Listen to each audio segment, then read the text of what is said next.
I found out she was secretly recording our arguments to prove her point to her friends. I didn't get mad. I just started responding to her in perfect legal jargon. The confusion on her face when she realized what her evidence actually proved. I, 28 male, discovered something about my girlfriend Veronica, 26, that changed everything. Not in a dramatic, explosive way. More like watching someone slowly realize they've been building their house on quicksand. We'd been together for 2.5 years, living together for 1. She worked in marketing for a cosmetics company. I was a paralegal at a mid-sized firm. Not the most exciting job, but I enjoyed the precision of legal language, the way words could be weapons or shields depending on how you wielded them. Veronica always said my job made me too literal and boring. She'd complain I couldn't just have normal conversations without overthinking everything. Classic criticism, right? Except she had this habit of starting arguments about the smallest things. The dishwasher, the thermostat, which streaming service to keep. And somehow I always ended up being the bad guy. 3 weeks ago, everything clicked into place. Veronica was in the shower and her phone kept buzzing on the nightstand. Not trying to snoop, but the notifications were lighting up the whole room. I glanced over and saw a WhatsApp group chat called V's Evidence Locker. Evidence Locker? My paralegal brain immediately perked up. When she got out, I casually mentioned her phone was going crazy. She grabbed it, smiled, and said her friend group was super active today. But that name stuck with me. Evidence Locker. What kind of friend group calls their chat that? 2 days later, I got my answer. Veronica left for her weekly wine night with the girls. She was running late and forgot her tablet on the couch. It was still logged into her WhatsApp web. I know I shouldn't have looked, but that chat name had been eating at me. One peek. Just to settle my paranoia. What I found was illuminating. The chat was exactly what it sounded like. Veronica had been secretly recording our arguments for months. Audio files labeled with dates and offense. October 3rd, he's gaslighting about the dishes again. October 17th, mansplaining the Netflix password. November 2nd, classic manipulation about my spending. Each recording followed by commentary from her friends. OMG, what a narcissist. Girl, he's so toxic. This is emotional abuse, babe. My ex did the same thing. Red flags everywhere. I listened to one recording. Just one. It was from last week. An argument about her buying a $400 purse when we'd agreed to save for vacation. But listening to it, she'd edited it. Cut out the part where she'd agreed to the budget. Cut out where she'd hidden the purchase for 2 weeks. Only kept my frustrated reaction when I found the credit card statement. I sat there for probably an hour, scrolling through months of recordings. Every single one edited, cherry-picked, crafted to make me look like a controlling monster. The friend group eating it up, feeding her narrative, telling her she deserved better. The thing is, I wasn't even mad. I was fascinated. She'd built this entire victim narrative, complete with evidence, and her friends were her jury. But she'd made one crucial mistake. She'd never dated someone who understood evidence law. I closed the tablet, put it exactly where I found it, and started planning. The next morning, Veronica started her usual morning routine, complaining about something trivial to spark an argument. This time, it was about me forgetting to buy her specific oat milk brand. I specifically said unsweetened vanilla, not regular vanilla, she snapped, phone mysteriously propped against the coffee maker. Time to test my theory. I acknowledge your frustration, I responded calmly. However, I must respectfully note that no prior verbal or written communication specified the subcategory of vanilla flavoring. The standard interpretation of vanilla oat milk, absent additional qualifiers, would reasonably include sweetened variants. She blinked. What?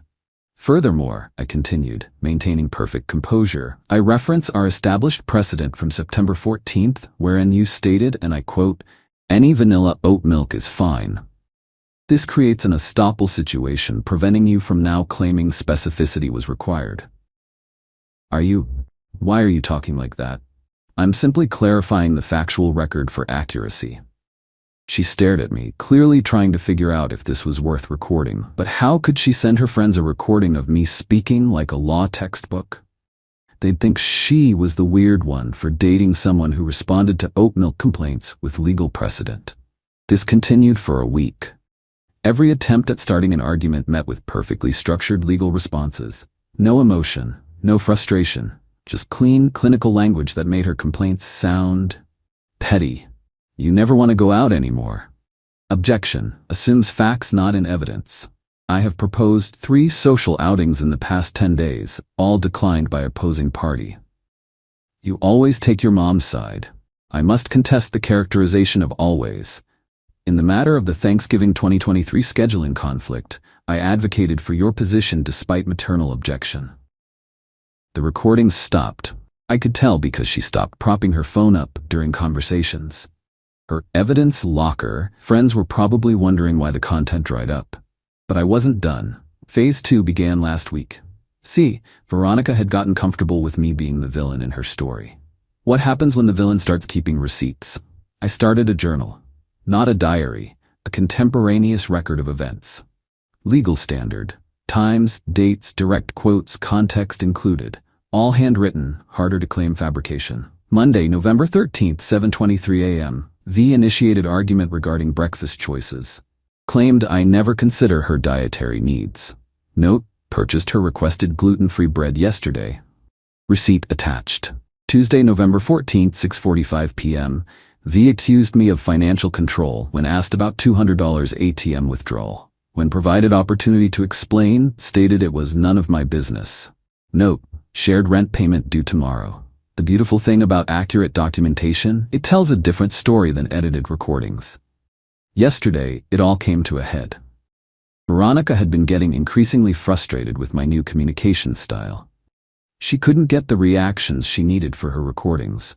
Her friends were apparently asking if everything was okay because she'd gone silent in the chat. So she escalated. We need to talk, she said, phone prominently displayed. About your behavior lately. Certainly, please specify which behaviors you'd like to address, preferably with concrete examples, including dates and times. This weird way you're talking, it's creepy and manipulative. Interesting characterization. For the record, I'm employing precise language to ensure clear communication and prevent misunderstandings. Would you prefer I return to my previous communication style? Yes.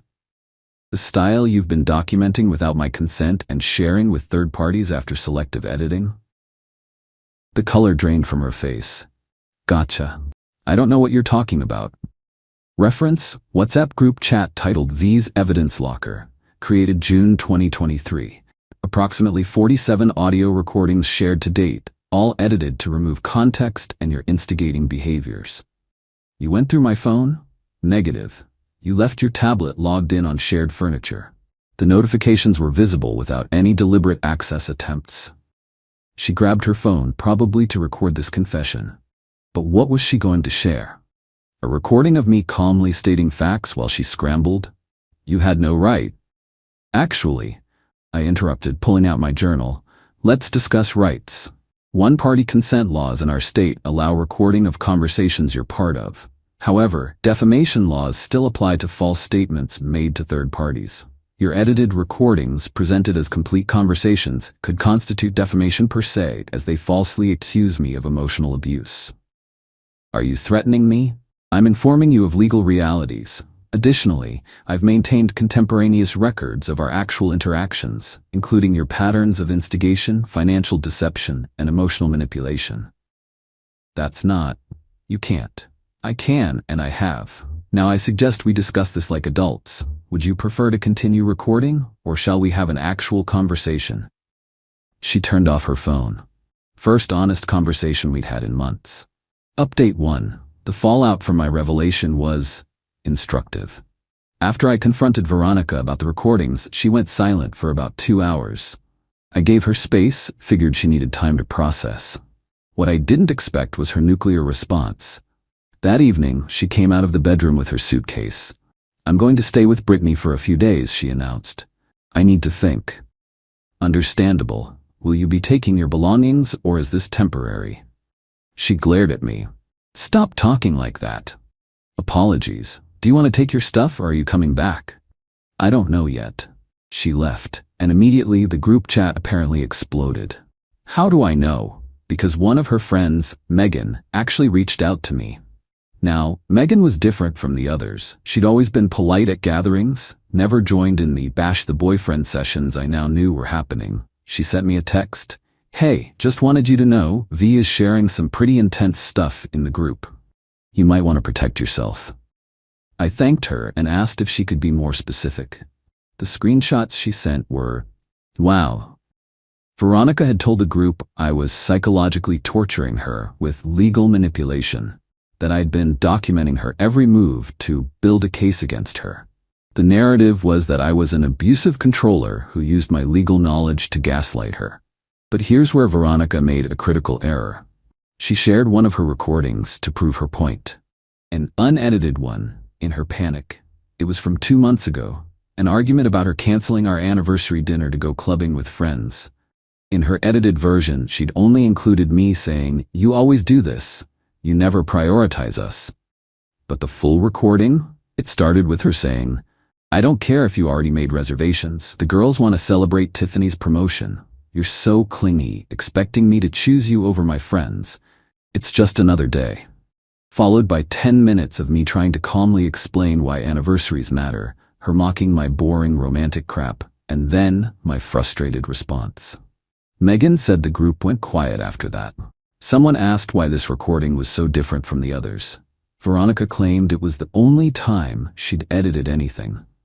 Then Megan, absolute legend, asked to hear the raw files of other recordings. Veronica lost it, started accusing Megan of taking his side and betraying the sisterhood, removed her from the chat. The damage was done. 2 other friends reached out privately to Megan with questions. The doubt was planted. Meanwhile, I was dealing with my own situation. See, when Veronica said she was staying with Brittany for a few days, I took that at face value. But after a week, I needed clarity. I texted her, "Hi Veronica, it's been 7 days. I need to know your intentions regarding our living situation, as rent is due soon and decisions need to be made." Her response was pure entitlement. "I'll come back when I'm ready. Don't pressure me." To clarify, are you maintaining your position as a tenant of this apartment? Obviously, my name is on the lease. Acknowledged. Rent is due in 5 days. Your half is $950. You seriously expect me to pay rent when you forced me out? Correction. You voluntarily left after I discovered you'd been secretly recording and defaming me. No force was involved. Your tenancy obligations remain. This is financial abuse. I didn't respond. Instead, I did something else. I contacted our landlord, explained the situation, minus the drama, just that my co-tenant had voluntarily vacated but wanted to maintain tenancy, and asked about my options. He was surprisingly helpful. Told me that if she didn't pay rent, I could pay the full amount and sue her for her portion. Also mentioned that if she'd abandoned the property for 30 days without payment, it could be considered lease abandonment. Good to know. Day 10 of her being gone, things escalated. Veronica showed up with Brittany and 2 guys I didn't recognize. At 11 p.m., demanding entry to collect her things. I opened the door but kept the chain on. "Good evening, I'm happy to arrange a time for you to collect belongings. However, it's late and I wasn't given notice of this visit." "It's my apartment too," she screeched. "Correct. However, you've established temporary residence elsewhere. Courtesy dictates reasonable notice for property access when not in active residence." One of the guys stepped forward. "Just let her get her stuff, man."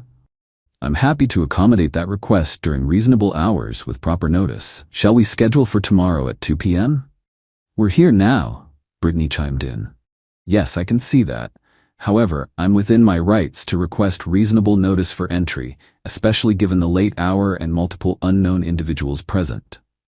Veronica was recording again. I could see her phone in her hand. Good. Let her record me being reasonable while she brought 2 random men to my door at 11 p.m. Additionally, I continued, for everyone's protection, I'll need to document any items removed from the premises. Standard procedure when a co-tenant collects belongings after establishing alternate residence. "Are you serious right now?" Veronica spat. "Quite serious. Tomorrow, 2 p.m.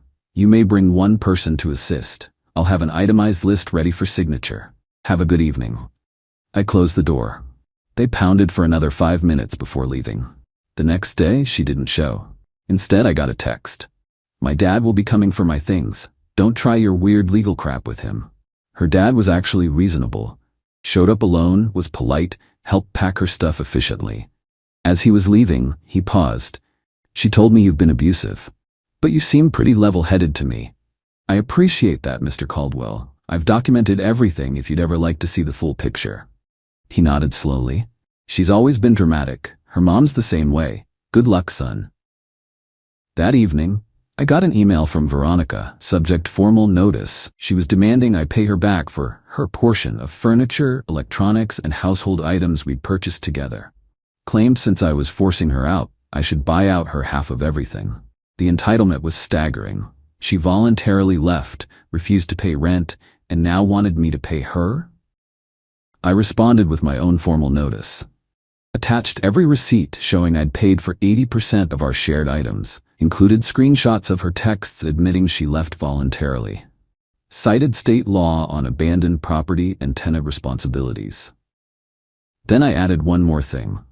Please note, should you choose to pursue legal action, I will be compelled to submit to evidence all documented instances of your behavior, including but not limited to the 47 edited recordings you shared with intent to defame, your admission of financial deception, and patterns of emotional manipulation. I suggest we handle this matter quietly and move forward separately. Radio silence for 24 hours. Then, a text from Megan. She's melting down in the group, says you're blackmailing her, but honestly, most of us are done with her drama. Thanks for the wake-up call. Good. The truth has a way of surfacing, doesn't it? Final update. So this is how it ends. Not with a bang, but with a whimper and a whole lot of paperwork. After my formal notice email, Veronica went dark for about a week.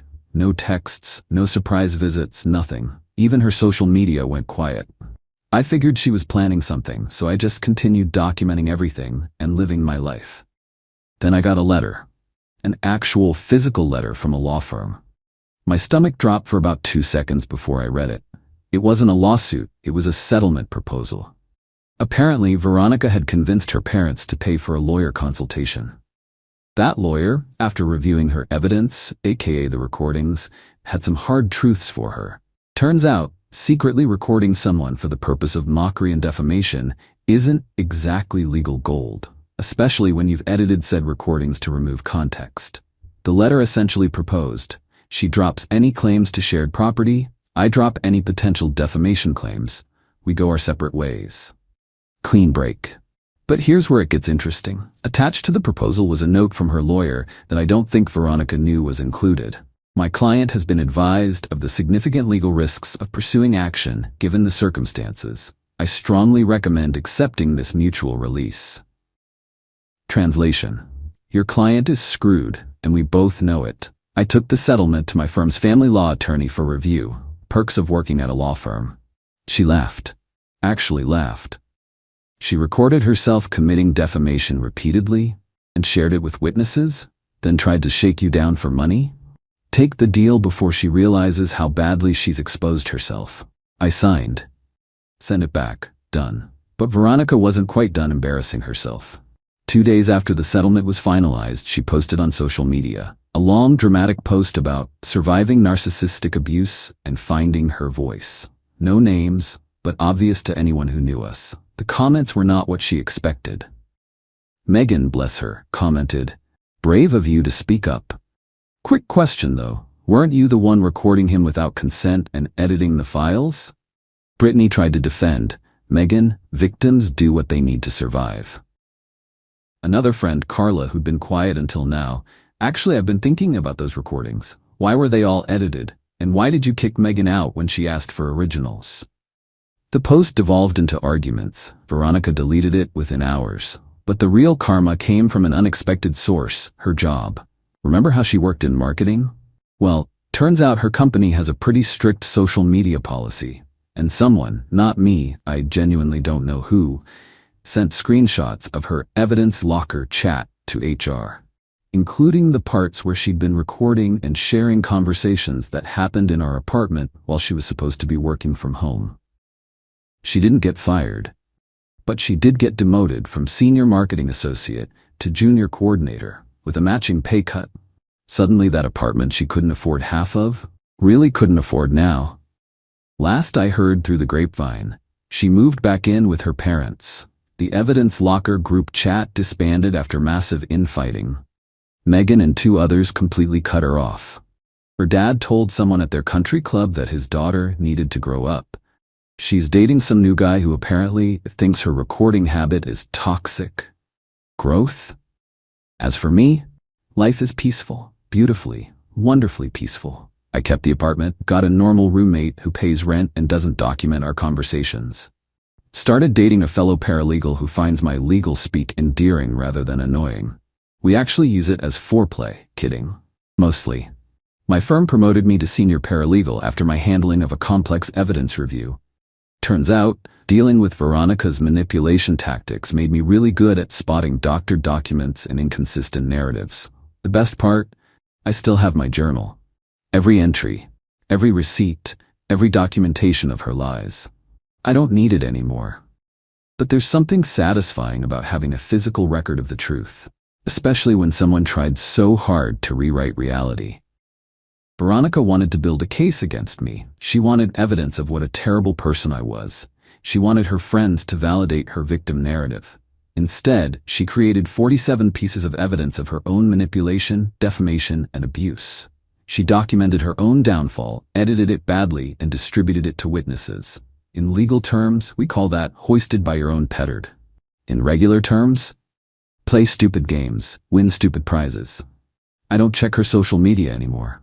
Don't care what she's doing. The opposite of love isn't hate, it's indifference. And I'm beautifully, legally, formally indifferent. Thanks for following along with this weird journey. Remember, if someone in your life needs to secretly record you to prove you're bad, they're probably the problem. And if you're going to document everything, maybe don't admit to editing the evidence. Court dismissed.